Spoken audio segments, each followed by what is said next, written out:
let's represent Frodo with a point particle. Sauron is well versed in the dark arts of mathematics. Frodo simply exists in multiple places at the same time. Non-classical correlations between Frodo and Gandalf, quantum superpositions, don't really exist. This is a claim by a Harvard researcher Jacob Barandes from his new interpretation of quantum mechanics. But what is a quantum superposition?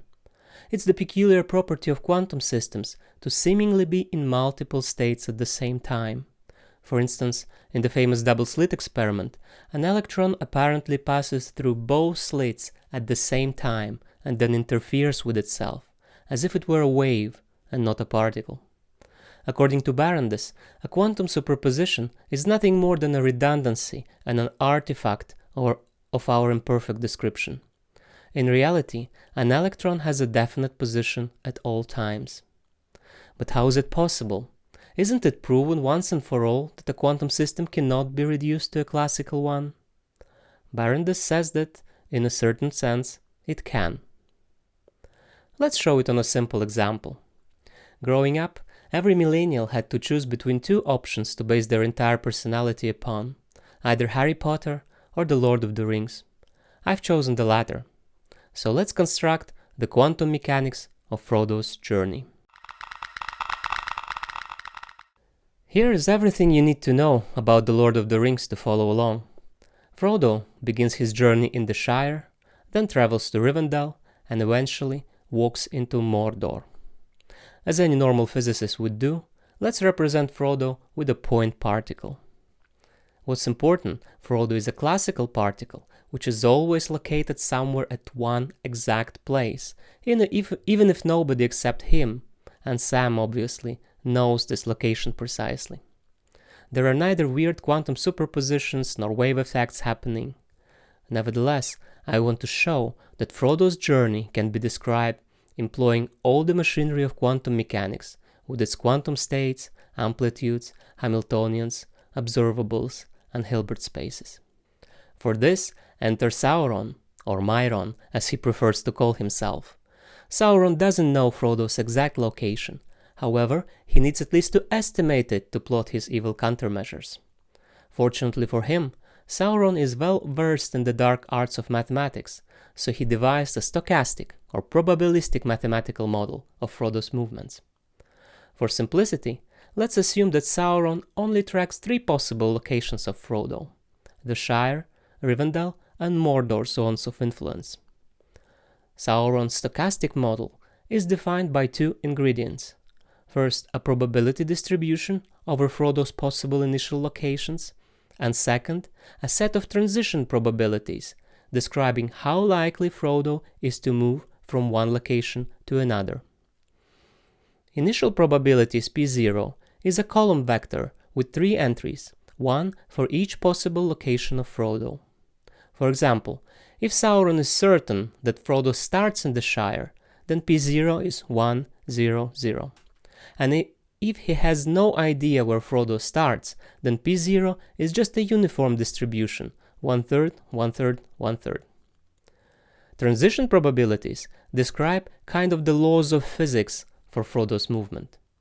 For example, if Frodo is currently in the Shire, then after 3 months, according to Sauron's probabilistic model, there is a 59% chance he moves to Rivendell, 25% chance he gets straight to Mordor, maybe with the help of the Eagles, and an 18% chance he stays in the Shire. Starting from Rivendell, there is a 17% chance he walks into Mordor, a 59% chance he returns to the Shire, leaving the rings with the elves perhaps, and a 25% chance he stays in Rivendell.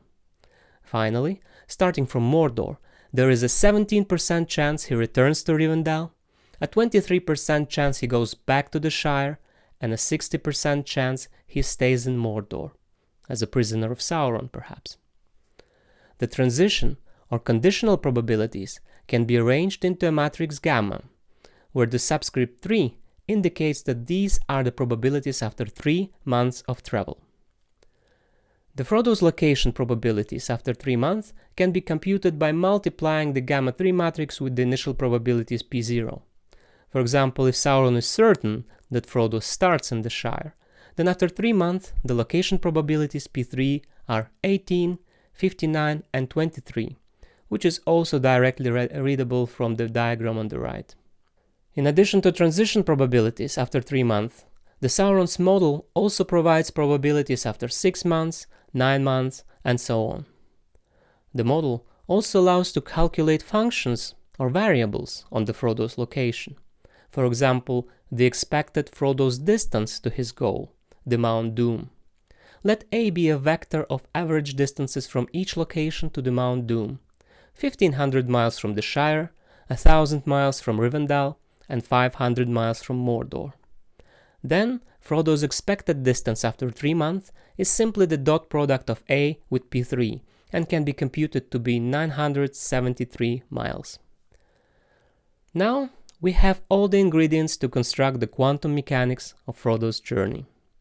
By the way, the numbers in the matrices are fine-tuned for the simplest possible first illustration of the concept. A general case will follow. First of all, we can take advantage of the positivity of the gamma matrix by introducing a theta matrix, which can be seen as kind of a square root of gamma. Elements of the theta matrix can be real numbers, in this case they are just square root of the elements of gamma, complex numbers, or even more exotic structures like quaternions. We'll stop at complex numbers, because eventually we want to reconstruct quantum mechanics, which is customarily defined using complex numbers. There is a redundancy in the definition of theta, as its every element can be multiplied by a complex root of unity. So relation of theta to gamma is similar to the relation of scalar and vector potentials to electric and magnetic fields in electromagnetism, and choosing a specific instantiation of the theta matrix can be seen as fixing the gauge of the potential. As we know from electromagnetism, in most cases we can fix the gauge in a way to make calculation as easy as possible.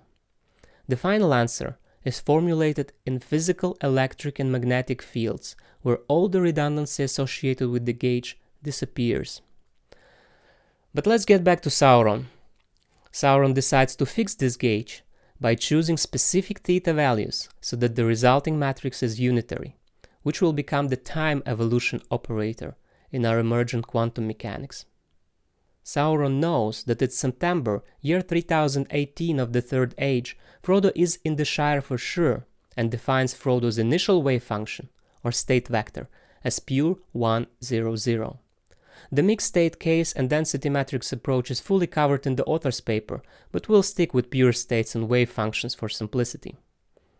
After 3 months, it becomes Psi 3 by evolving unitarily with U3. This wave function lives in a Hilbert space and agrees with all the postulates of quantum mechanics by construction. For example, the Born rule becomes this.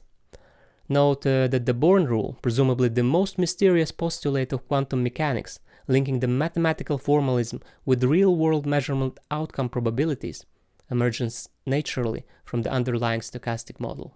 Frodo's wave function is defined in the basis corresponding to the underlying physical reality, which is his location, and of course Sauron can measure observables in the same basis, like the Frodo's distance to Mount Doom, which is calculated exactly according to any quantum mechanics textbook.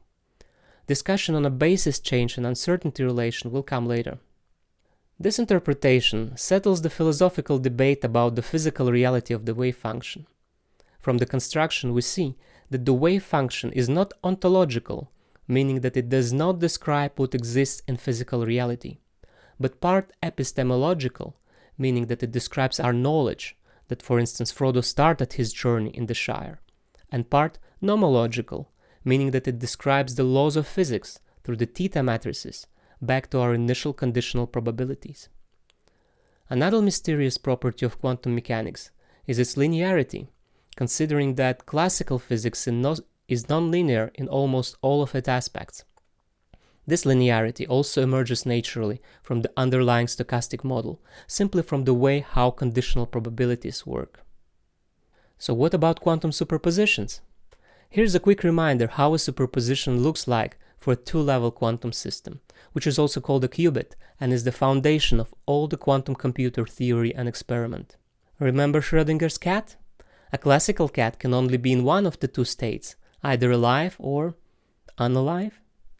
And according to the orthodox quantum interpretation, a quantum realization of a ket, such as a single trapped ion, a spin qubit, a superconducting transmon, or a quantum dot, can exist in two states at the same time, which is called a quantum superposition. Mathematically, this is represented by the Bloch sphere, where the poles correspond to the basis states of alive and unalive, and every point on the surface of the sphere is a valid pure state, which can be reframed as a superposition of the basis states. This continuum of available states is what gives quantum computers of the future a tremendous advantage over classical ones.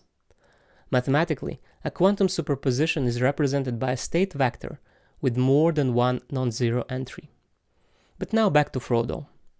Frodo's wave function after 3 months definitely has several non-zero values. The orthodox interpretation would say, sure, it's easy, Frodo simply exists in multiple places at the same time, and when a measurement happens, he instantaneously collapses into one location. But that is not what the Barandes' interpretation says.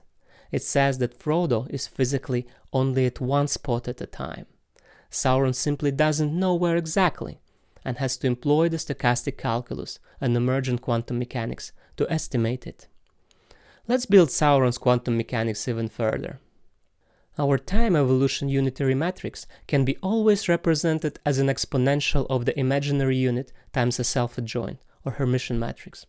An easy way to remember it is to see that a unitary matrix is basically a Hilbert space analog of a complex root of a unity, and a Hermitian matrix is an analog of a real number. And alas, a Hamiltonian emerges when we conveniently introduce time into the equation. Here we set the Planck's constant h bar to 1, as is customary among lazy physicists, and measure time in months. Looking at this formula, a differential equation is asking to be written. And what is it? The Schrödinger equation, of course. By the way, if you watched so far, it probably means you are interested in such content. Please consider to like and subscribe. It will signal the all-seeing YouTube algorithm to show my content to more people with similar interests. Thank you. So, this is it? Are all the mysteries of the quantum world resolved yet? Not so fast, we're just warming up. This whole construction could easily look fake to you. Firstly, didn't I just start from the Hamiltonian, calculated the time evolution operator and then the conditional probabilities in the gamma matrices? Isn't this cheating? Yes, I did exactly this to show you the simplest possible example. And that's why the gamma matrices had this suspiciously symmetrical form. But the general case is fully covered. In the original paper, the author shows how quantum mechanics inevitably emerges from a broad class of stochastic systems. I will sketch his proof. Let's take an arbitrary gamma matrix, with the only condition that the columns of the matrix sum to 1 to conserve probability. Let's fix the gauge arbitrarily to construct the theta matrix, for example to have all the values real and equal to square roots of gamma values. The matrices K, composed from the columns of theta, are called Kraus matrices. They satisfy Kraus identity, and the gamma can be cast in an alternative form, called Kraus decomposition. This form is known in the quantum information theory and realizes open quantum systems, known as quantum channels, or completely positive trace-preserving maps. This is the most general physically allowed quantum dynamics. This means that an arbitrary gamma will in general describe not a closed quantum system evolving unitarily, but an open quantum system which exhibit dissipation and decoherence from contact with the environment. As known from the quantum information theory, any evolution of this type can be represented as arising from a unitary evolution on a larger Hilbert space that includes the environment, followed by tracing it out. This is formalized in the Stein-Spring dilation theorem. That means, no matter which gamma values we choose, there always exists a larger supersystem which evolves unitarily and which includes our system as its part. So that's why it's totally fine to concentrate on the case of a unitary system, as we did. There might be an even more striking objection. Weren't we always told that quantum dynamics couldn't be derived from the classical? Doesn't it contradict every textbook and every paper published in the last 100 years? Indeed, a quantum mechanical system can be reduced to a classical one, taking that the set classical system is Markovian. But what is a Markovian system? A Markovian system is a system without memory, where the future state depends only on the current state, not the entire past history. Usually, most of the physics is described in terms of Markovian systems, either deterministic or stochastic, and it allows to use the extremely versatile mathematical framework of differential calculus. There exist also non-Markovian models, which describe some biological, social, economic, and psychological phenomena. And the author argues that quantum mechanics realizes a special instance of a non-Markovian model, which he calls an indivisible stochastic process. Let's get back to Frodo to see, on an example, what does the author mean by that. Here's our established model of Frodo's location probabilities after 3 and 6 months. But now, let's assume that Sauron's spies localized Frodo after 3 months in his journey. Of course, both stochastic models and quantum mechanics allow us to only talk about repeated experiments, so we have to repeat the experiment many times, and Frodo's location after 3 months will be given by the probability distribution P3. This probability distribution is then used as the initial condition for the next 3 months of travel, resulting in the location probabilities P6', which is different from P6, the probability without any intermediate localization. In the general case, gamma 6 cannot be represented as a product of gamma 3 and another stochastic matrix, as in this example the gamma 3 prime has to have negative entries to satisfy the equation, which is forbidden for a stochastic matrix. This, by the way, reminds me of the Wigner's interpretation with quasi-probability distributions, but that's another story. This property of gamma matrices is called non-divisibility, and the underlying stochastic process is called indivisible stochastic process. This is the key property which allows to derive the quantum from the classical, and the source of stronger than classical correlations in quantum mechanics. All previous attempts to derive the quantum from the classical failed because they assumed Markovianity of the classical model. Entanglement, which is also interference in this case, is then a difference between the true indivisible stochastic process and the best divisible approximation. It looks like as if the measurement destroyed the non-Markovian correlations. Translating to the quantum realm, their measurement destroyed the quantum coherence. Importantly, quantum entanglement doesn't mean that matter actually behaves like a physical wave. According to the author, the idea that quantum interference proves matter is wave-like was actually a historical misunderstanding. This happened because the first examples of quantum interference looked similar to how waves behave in regular 3D space. But these were just special cases.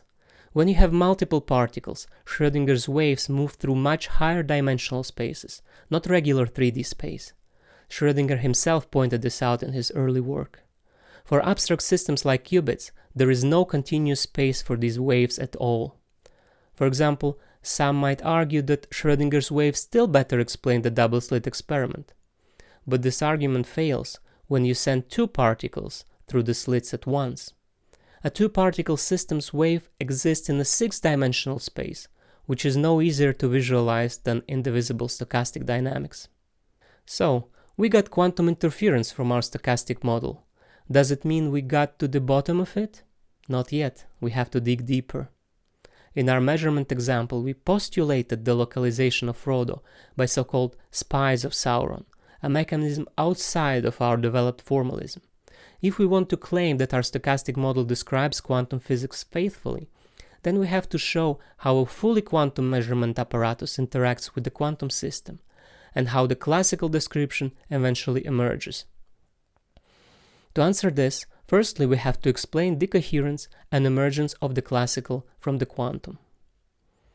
Decoherence is a quantum process where a system loses its quantumness, like entanglement, by interacting with its noisy environment, causing it to behave classically.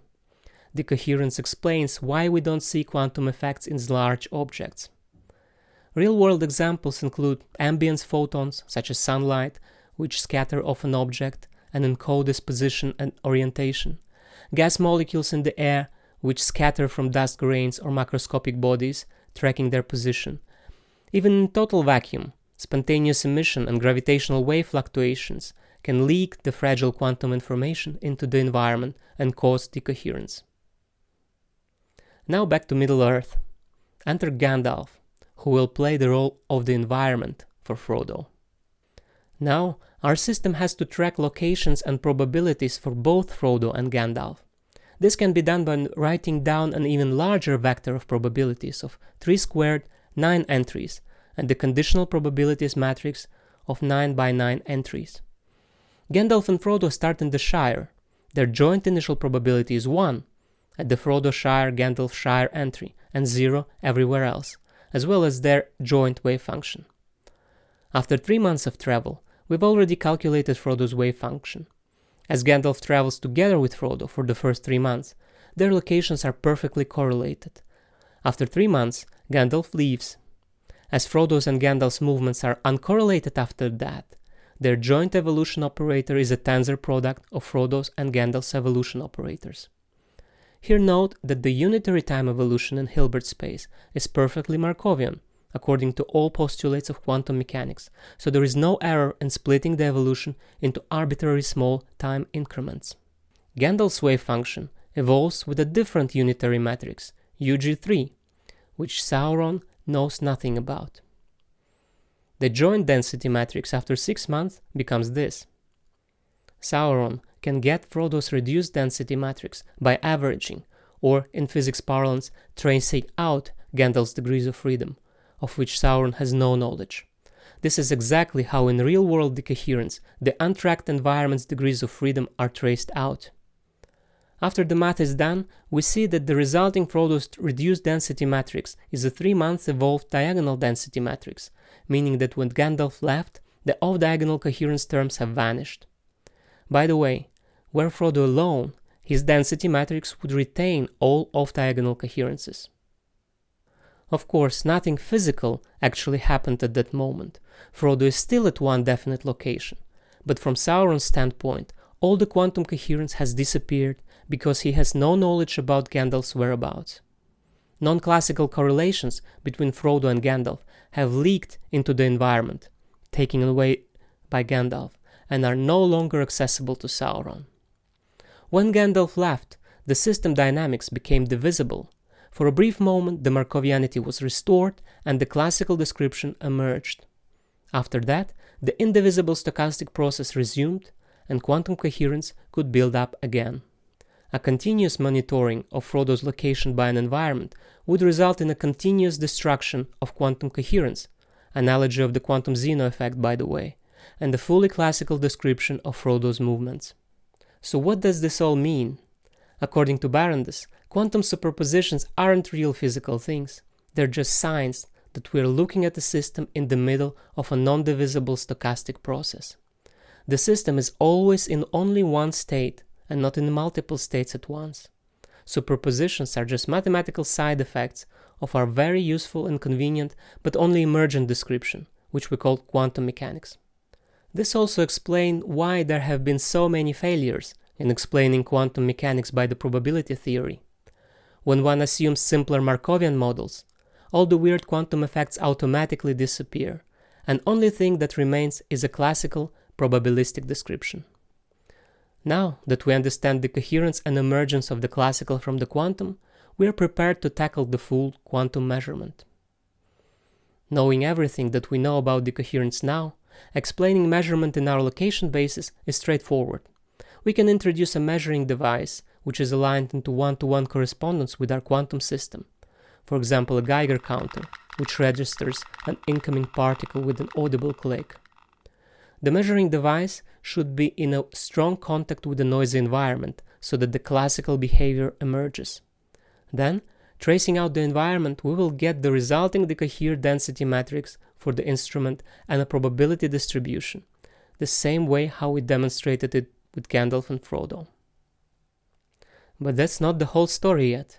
We know that in quantum mechanics there exist measurable quantities, called observables, not diagonal in our chosen basis. The main issue is that those non-diagonal observables can't be measured simultaneously with diagonal ones, with absolute certainty. The canonical example are position and momentum. In this context, the word momentum is just a fancy word of saying velocity. Trying to measure location of a quantum particle, for example, by shining light onto it, would inevitably disturb its momentum. And this is a fundamental limitation stemming from the axioms of quantum physics, and not from our imperfect instruments. In his article, the author proves that even non-diagonal observables are fully covered by his stochastic interpretation. The derivation is a bit more involved, but is based on the same idea of choosing a measurement apparatus which is put into one-to-one correspondence with the eigenvalues of some non-diagonal matrix representing an observable, then exposing the measurement device to a noisy environment and tracing out this environment to recover classical readings of the instrument. The author calls non-diagonal observables emergibles to emphasize that they don't correspond to the underlying physical reality directly. For him, emergibles are rather akin to emergent through fully objective physical properties, such as temperature and pressure. For example, particles or Frodo's velocity is an emergent variable. If one would think of Frodo wandering in a complex fractal pattern similar to the Brownian motion, then an instantaneous velocity wouldn't make sense, though an average velocity after 3 months is perfectly well defined. The author distinguishes emergibles from so-called beables, a term coined by Bell from Bell's inequalities himself. A beable is an observable which directly describes the underlying physical reality, such as Frodo's position. The famous Heisenberg uncertainty relation between non-commuting observables, such as position and momentum, are shown in the paper to emerge from the underlying indivisible stochastic process, and the non-commutativity is a manifestation of the non-markovianity of the underlying dynamics. In summary, Barandes' interpretation reformulates quantum mechanics on a more physically transparent foundation. Instead of starting with abstract Hilbert spaces, he begins with concrete trajectories following indivisible stochastic dynamics. The quantum formalism emerges as a mathematical representation of these underlying processes. The formalism is metaphysically humble. He is neither postulating a wave function for the whole universe, nor multiple universes created every instant, as in the Everence many worlds interpretation. The author also presents a couple of analogies to grasp his interpretation better. One of them is the relation of Ptolemean to Keplerian models of planetary motion. The Ptolemean model with its epicycles is a complicated mathematical construction which accurately predicts planetary positions, so it's useful instrumentally, but does not represent the physical reality. This is how the author views quantum mechanics. The Keplerian model, with its ellipses and gravitational laws, is physically transparent and represents the underlying reality. This is how the author views indivisible stochastic processes. Another analogy is the relation of Hamiltonian or Lagrangian dynamics to Newtonian mechanics, the former being a high-level abstraction which is extremely useful mathematically, but the latter representing the underlying physical reality more directly. In case of a pendulum, for example, the physical reality is a mass on a string with gravitational force acting on it, while the Liouvillean phase space dynamics, though useful, is fully emergent. Interestingly, the author points out that even Newtonian dynamics is only second-order Markovian, looking from the configuration space. Because to predict the future, we need to know particle position at the current time and an instant just before to calculate the velocities. That's something every computational physicist knows well from discretizing differential equations. Hamiltonian dynamics in phase space is truly Markovian though, as it tracks both positions and momenta at the same time. It's the same as how quantum evolution in Hilbert space is Markovian, while the underlying stochastic process is non-Markovian. Another already mentioned analogy is with electromagnetism, where the physical electric and magnetic fields are represented mathematically through potentials with gauge redundancy. So it seems like a common pattern in science. We gradually introduce entities on a higher level of abstraction to simplify calculation. However, we stray into conceptual confusion if we try to rationalize these entities beyond their initial intent and scope, such as assigning physical reality to a wave function or a quantum superposition. I would also add an analogy with complex numbers. Those are extremely useful because they simplify calculations on real numbers, such as solving a cubic equation, or calculating real definite integrals using the residue theorem, or even keeping track of the amplitude and phase of an alternating current. However, complex numbers are not strictly necessary. All real-world mathematical results can be achieved without them, just more cumbersomely. The axiom of choice would be another analogy. Proponents of the Feynman's shut up and calculate approach could say that the stochastic quantum correspondence is a chicken and egg problem. Both the stochastic model and the quantum formalism can be used to describe the same physical phenomena, and the stochastic approach, at least for now, does not provide any computational benefit. However, the author's point is philosophical rather than instrumental. He argues that the stochastic model is the fundamental reality, while the quantum formalism is a convenient mathematical tool. One interesting conclusion is that quantum mechanics is not unique. The Barandes gauge freedom in choosing the theta matrix means that for the same underlying stochastic process, multiple quantum mechanical representation can exist with different Hilbert spaces and even non-unitary dynamics. An analogy here is the different gauges in electromagnetism, such as the Coulomb gauge and the Lorentz gauge, which provide different mathematical descriptions of the same physical, electric, and magnetic fields.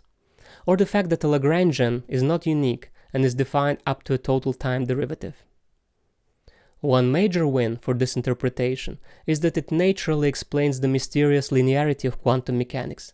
This linearity is especially puzzling because classical dynamics is usually highly nonlinear. The linearity emerges simply from the standard way conditional probabilities and marginalization work in the underlying stochastic model. By the way, is this a hidden variable theory? Yes, and the variables are not even hidden in a literal sense, because they are the real configurations which one actually sees in experiment. So don't we know from Bell's theorem that local hidden variable theories are impossible? A short answer is that the Bell theorem doesn't apply because of non-markovianity. A long answer is in another paper by the same author. Are there any practical applications of all of this? Actually, even though this work is rather philosophical than practical, the author points out two possibilities. One would be to try to recast non-Markovian models from other fields into quantum mechanical form and then simulate them on a quantum computer. Another is quantum gravity. Any progress in this field is tedious because both space and time are baked into Hilbert's space formulation of quantum dynamics, while in general relativity, space and time are dynamical entities. So way forward may be to ditch the Hilbert space formalism altogether and find a more general framework within the overarching stochastic dynamics. Now, some of my thoughts and remaining questions about the paper. In the paper, nothing is said about the source of randomness, and I perfectly understand that such speculations are out of scope of this work. Though essentially all classical non-Markovian processes in economics, biology, chemistry, psychology, machine learning are based on deterministic Markovian dynamics. So does it mean that under author's non-Markovianity there could be hiding an even more fundamental reality, maybe even deterministic? It would be at least fun to speculate about it, even if completely unscientific. Also, usually it's possible to recast a non-Markovian process into a Markovian one with a more complex state vector, which would encode the whole relevant history. Would it be possible to do this with this interpretation as well? Another question. Is there a way to intuitively grasp non-Markovianity?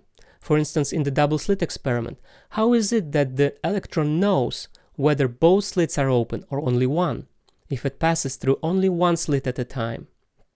The author says it's surprising because we lack intuition for such non-Markovian processes.